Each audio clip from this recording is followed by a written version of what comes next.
दोस्तों इस फिल्म में सोनू सूद ने कमाल ही कर दिया है, क्योंकि इस फिल्म का एक्शन अलग लेवल पर दिखाया गया है। इस फिल्म ने आते ही कोहराम मचा दिया है। इस फिल्म की कहानी में आपको काफी कुछ नया देखने को मिलने वाला है, क्योंकि इस फिल्म में आपको साइबर क्राइम की दुनिया के बारे में बताया जाएगा, जिसका टारगेट हम सभी लोग हैं। एक खास बात, और अगर आप चाहते हैं कि बेहतरीन फिल्मों को आपको ढूंढना ना पड़े और लेटेस्ट फिल्मों की कहानी आपको तुरंत ही मिल जाए, तो इस चैनल को अभी से सब्सक्राइब कर ले। बाकी फिल्म से जुड़ी जरूरी बातें मैं इस कहानी के अंत में बताऊंगा। तो चलिए अब शुरू करते हैं। तो फिल्म की शुरुआत होती है फतेह सिंह नाम के एक स्पेशल एजेंट से, जो कि एक स्पेशल ऑप्स एजेंसी के लिए काम करता है। जानकारी के लिए बता दूं कि स्पेशल ऑप्स वो ऑफिसर होते हैं जिन्हें खास ट्रेनिंग दी जाती है देश के खतरों को मिटाने के लिए, तो इनका लेवल अलग ही होता है। तो आज फतेह अपने मिशन पे जाने से पहले अपनी एजेंसी के बारे में बता रहा होता है। ये उन एजेंसी में से एक है जिसमें कोई मेडल नहीं दिया जाता है, और पकड़े गए तो ये समझ लीजिए कि आपका अपने देश से कोई लेना देना नहीं है और एजेंसी से भी आपका कोई वास्ता नहीं है। इसके बाद फतेह सिंह एक बहुत बड़े होटल में जाता है। वहां पहुंचकर वो बहुत सारे लोगों को बुरी तरह से मारना शुरू कर देता है। इस सीन में आपको धुआंधार लड़ाई भी देखने को मिलती है, और आखिर में सबको निपटाने के बाद फतेह हमें बताता है कि ये कहानी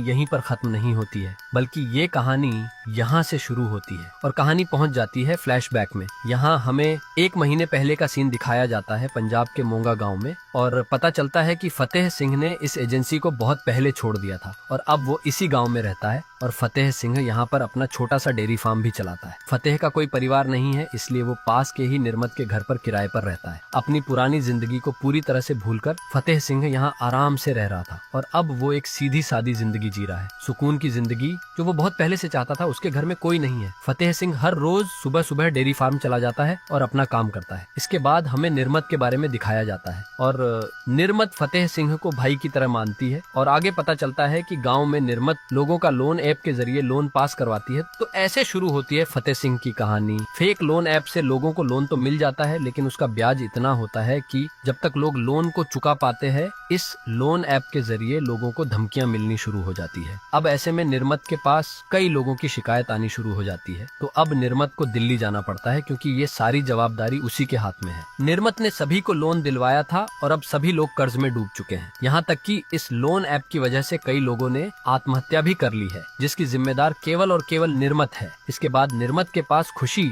नाम की एक लड़की का मैसेज आता है, और खुशी निर्मत से कहती है कि जिन लोगों ने भी तुम्हें लोन दिलवाया है, मैं तुम्हें उनसे मिलवा सकती हूँ, लेकिन उसके लिए तुम्हें दिल्ली आना पड़ेगा। तो अब निर्मत को ना चाहते हुए भी वहाँ जाना पड़ता है, क्योंकि गाँव के लोग लोन को लेकर अब खुद खुशी करने पर उतर आए थे। इसके बाद हमें साइबर माफिया के हेड नसरुद्दीन शाह यानी रजा को दिखाया जाता है। रजा एक ऐसा लीडर है जिसने इस लोन वाली स्कीम को पूरे देश में बांट रखा है, और उसके बहुत सारे फेक ऐप है और बहुत सारे साइबर फ्रॉड भी है, जिनके जरिए वो लोगों को लूट लेता है। और इसी वजह से निर्मत और उसके गांव के लोग भी इस लोन वाली स्कीम की चपेट में आ चुके हैं। इसके बाद निर्मत की माँ फतेह सिंह के पास आती है, और वो फतेह से बताती है कि निर्मत कुछ दिन पहले दिल्ली गई थी, लेकिन वो अभी तक वापस नहीं आई है। इसके बाद फतेह सिंह को उस लोन वाली स्कीम के बारे में पता चलता है कि इस फेक ऐप के द्वारा लोगों को लोन मिलता है। तो बहुत सारी जांच पड़ताल के बाद फतेह को पता चलता है कि ये फ्रॉड सिर्फ उनके गांव में ही नहीं, बल्कि पूरे देश में हो रहा है। तो अब देश को बचाने के लिए यहाँ पर फतेह सिंह को गाँव अपना छोड़ना पड़ता है। फतेह सिंह पहले से ही स्पेशल ऑप्स का एजेंट रह चुका है, और ये एक बहुत बड़ी समस्या थी, इसीलिए वो दिल्ली पहुंच जाता है। जब वो वहाँ पहुंचा, तभी फतेह के पास खुशी नाम की एक हैकर का कॉल आता है, और वो लड़की फतेह सिंह से कहती है कि अगर तुम्हें निर्मत के बारे में पता करना है,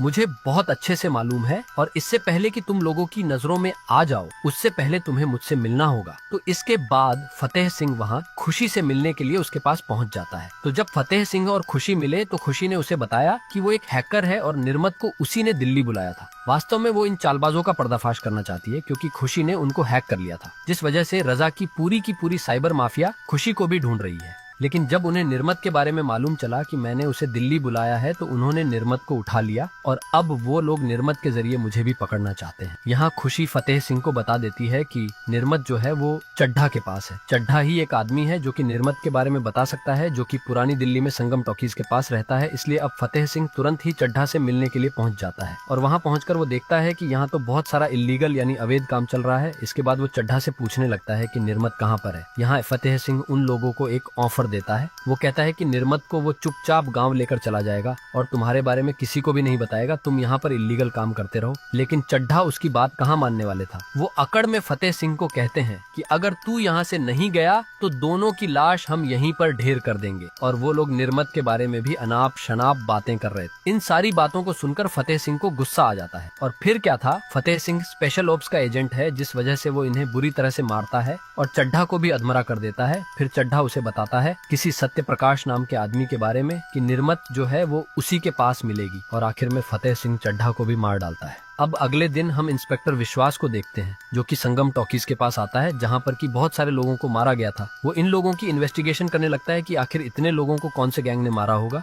बल्कि वो तो ये सोच रहा था कि ये शायद किसी एक आदमी का काम है। पास ही के कुछ सीसीटीवी फुटेज से उन्हें पता चल जाता है कि यहाँ पर फतेह सिंह नाम का एक आदमी बहुत देर से बैठा हुआ। उन्हें उस पर शक हुआ, इसलिए वो लोग फतेह सिंह से मिलने के लिए पहुंच जाते हैं। लेकिन इस चीज से ये तो साबित नहीं होता है कि ये काम फतेह सिंह ने किया है। लेकिन यही से विश्वास फतेह सिंह के ऊपर नजर रखना शुरू कर देता है। तो अब ये एक बहुत बड़ा कांड हुआ था, जो कि यहाँ रजा की साइबर माफिया के खिलाफ था, जिसे देखकर रजा को बहुत ही बुरा लगा, क्योंकि चड्ढा उनके लिए अच्छा काम करता था। इसके बाद वो अपने लोगों से कहता है कि पता करो कि आखिर चड्ढा को किसने मारा है। रजा ये जिम्मेदारी सत्य प्रकाश के ऊपर छोड़ देता है। तुम्हें पता करना होगा कि आखिर चड्ढा और उसकी गैंग को किसने मारा है। और सत्य प्रकाश भी बहुत ही ज्यादा खतरनाक आदमी है, उसे हल्के में नहीं लिया जा सकता है। दूसरी तरफ खुशी समझ चुकी थी कि संगम टॉकीज में जितने भी लोगों को मारा गया है, ये सब कुछ फतेह सिंह का ही काम है। लेकिन वो फतेह सिंह को सतर्क रहने के लिए भी कहती है कि अगर तुम यहाँ वहाँ घूमते रहे तो पुलिस तुम्हें पकड़ लेगी। इसलिए खुशी उसे अपने घर पर ले जाती है और वो उसे पूरे साइबर माफिया के बारे में बताती है कि किस तरह से ये लोग पूरे देश को कंट्रोल करने में लगे हुए हैं और अंदर ही अंदर पूरे देश को खोखला करते जा रहे हैं। इन लोगों की सारे देश पर नजर होती है और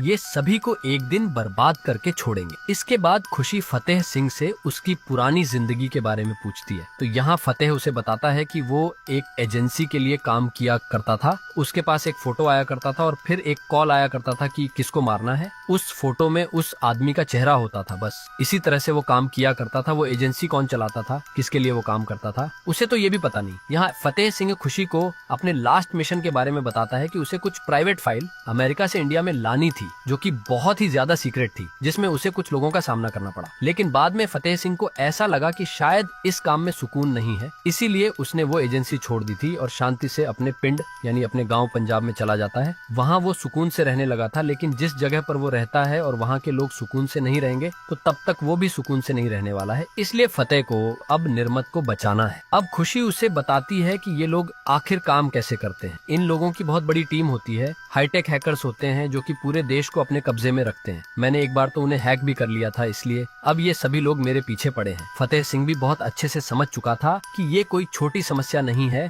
इसलिए फतेह सिंह अपनी एजेंसी के बॉस से मिलने के लिए चला जाता है और उनसे सत्य प्रकाश के बारे में पूछता है और बॉस फतेह सिंह को सब कुछ बता देता है कि साइबर माफिया के द्वारा हमारे देश को खतरा है और अब उन्हें खत्म करना होगा, वरना ये पूरे देश को ले डूबेंगे। क्योंकि बॉस दुबई में रहते हैं, इसलिए उन्हें सबके बारे में जानकारी थी। तो वो सत्य प्रकाश का पता फतेह सिंह को बता देता है। इसके बाद सत्य प्रकाश भी खुशी और फतेह सिंह को ढूंढ रहा है उन्हें मारने के लिए। इससे पहले कि वो इन्हें मार पाता, फतेह सिंह खुद ही सत्य प्रकाश के सामने आ जाता है और वो कहता है कि तू मुझे ही ढूंढ रहा था ना, ये ले मैं आ गया। बाद में फतेह सिंह उसे एक फ्लैशबैक की स्टोरी बताता है। बचपन में एक बच्चे ने अपने बाप को मार दिया था और धीरे धीरे इसी तरह से क्राइम करते करते वो छोटा सा क्रिमिनल बन गया और आज वो आदमी बड़ा होकर सत्य प्रकाश बन गया। वास्तव में ये कहानी सत्य प्रकाश की ही थी। फतेह सिंह यहाँ सत्य प्रकाश से कहता है कि तुझे मारना बहुत ही आसान है, मेरे शूटर तुझे एक झटके में मार सकते हैं, लेकिन मुझे तुझे नहीं बल्कि निर्मत को ढूंढना है और उसे किसी भी हालत में बचाना है। तो यहाँ फतेह सिंह सत्य प्रकाश को जिंदा छोड़ देता है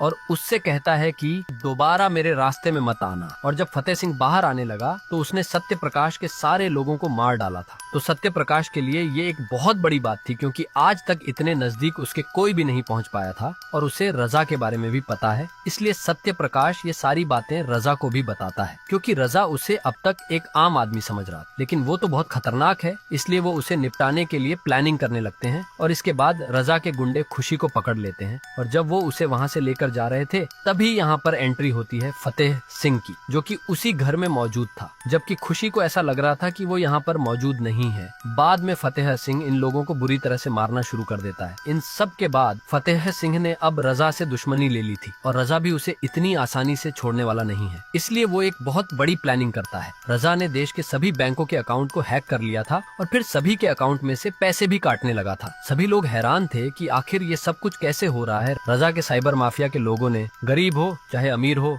सभी के अकाउंट्स को जीरो कर दिया था और रजा अभी भी नहीं रुका था। उसने एक और चाल चली। उसने एआई के द्वारा फतेह सिंह का क्लोन तैयार किया, यानी फतेह सिंह की तरह दिखने वाला एक कंप्यूटराइज आदमी, और एक डीप फेक वीडियो बनाया जिसमें फतेह सिंह कह रहा था कि देश के सारे अकाउंट्स को उसने हैक किया है। वो भी अपनी पार्टनर खुशी के साथ मिलकर इन सभी के पीछे फतेह सिंह का हाथ है। उसने वीडियो में कहा था अब धीरे धीरे करके ये वीडियो वायरल होने लगती है और उसका वीडियो बहुत दूर दूर तक पहुंच चुका था, जिस वजह से पुलिस वाले भी अब फतेह सिंह को ढूंढने लगे थे और उस वीडियो में फतेह सिंह ने खुशी का भी नाम लिया था, इसीलिए अब वो भी खतरे में है। तो दोनों के पीछे ही पुलिस पड़ चुकी थी और ये दोनों किसी तरह से बचते बचाते खुशी के हैकर्स के पास, यानी जहाँ पर खुशी के अपने लोग थे, वहाँ पहुँच जाते हैं। उसकी एक छोटी सी टीम है। जब वो इस वीडियो को देखते हैं तो खुशी के हैकर्स बताते हैं कि ये डीप फेक वीडियो है जो कि आसानी से कोई भी पकड़ सकता है, लेकिन हमारी जनता जो है वो उन पर भरोसा कर रही है। और फिर थोड़ी देर के बाद यहाँ पर उस पुलिस वाले यानी विश्वास का कॉल आता है फतेह सिंह के पास और विश्वास फतेह सिंह से कहता है कि इन सब के चक्कर में तू निर्मत को तो भूल ही गया, तू निर्मत को यहाँ पर बचाने के लिए आया था, लेकिन तू तो उन लोगों के पीछे ही पड़ गया। अब देख वो लोग तेरा क्या हाल करते हैं। और तभी फतेह सिंह और खुशी के पास एक लिंक आता है और उस लिंक पर क्लिक करने के बाद उन्हें पता चलता है कि निर्मत को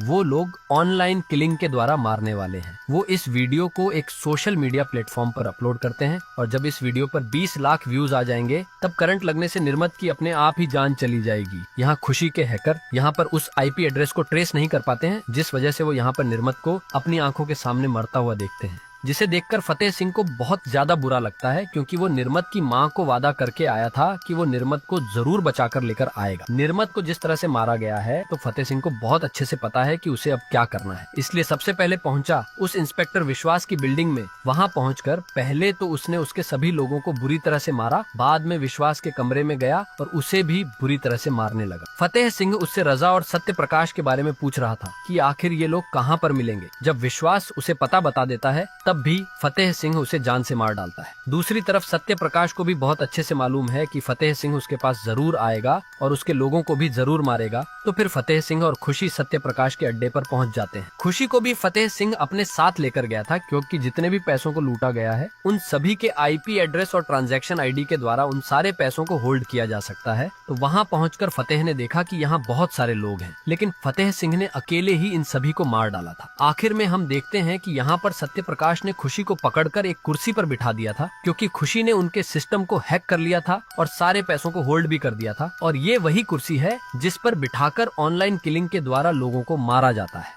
यहाँ पर फतेह सिंह सबसे पहले तो सत्य प्रकाश के कंधे पर गोली मारता है और बाद में उसे इस चेयर पर बिठाता है और ऑनलाइन किलिंग के द्वारा ही उसे जान से मारता है। तो आखिर में सिर्फ और सिर्फ रजा बचा था, लेकिन रजा तक पहुंचने के लिए उसे 200 लोगों का सामना भी करना था। लेकिन फतेह ज्यादा नहीं सोचता, वो तो अंदर घुस जाता है और सभी को मारने लगता है। फिल्म की शुरुआत में जो सीन दिखाया गया था ये वही सीन है जब यहाँ पर फतेह सिंह ने 100 लोगों को मारा था, लेकिन अब यहाँ पर उसने ये 100 और लोगों को मार डाला है। मतलब कि फतेह सिंह ने यहाँ टोटल 200 लोगों को मार डाला है। यहाँ करीब 5 मिनट तक फाइट होती है जिसमें बंदूक में कुल्हाड़ी जैसे हथियार भी शामिल थे। और फिर आखिर में फतेह सिंह की मुलाकात होती है रजा से। रजा यहाँ पर फतेह सिंह को बताता है कि जिस एजेंसी के लिए तुम काम किया करते थे उसी एजेंसी के लिए पहले मैं भी काम किया करता था। एक फोटो आता था और बाद में कॉल आता था, उसने वो एजेंसी छोड़ दी, लेकिन अब भी तो वो वही काम कर रहा है। पहले लोगों के सामने आना पड़ता था और उन्हें मारना पड़ता था, लेकिन अब छिपकर काम करना पड़ता है। लेकिन अब ज्यादा लोग मरते हैं, लेकिन इसमें मेरी जिंदगी बहुत सुखी है और मेरे पास बहुत सारा पैसा भी है। मैं बुरा जरूर हूँ, लेकिन मैं पूरे देश को अपनी उंगलियों पर नचा रहा हूँ। आखिर में फतेह सिंह उसे मारने से पहले सिर्फ एक ही बात कहता है कि हर रामायण में रावण जरूर मरता है, और फतेह सिंह रजा को यहीं पर ठोक देता है। फिल्म के आखिर में हम देखते हैं कि यहाँ खुशी जो है वो लंदन जाने वाली थी,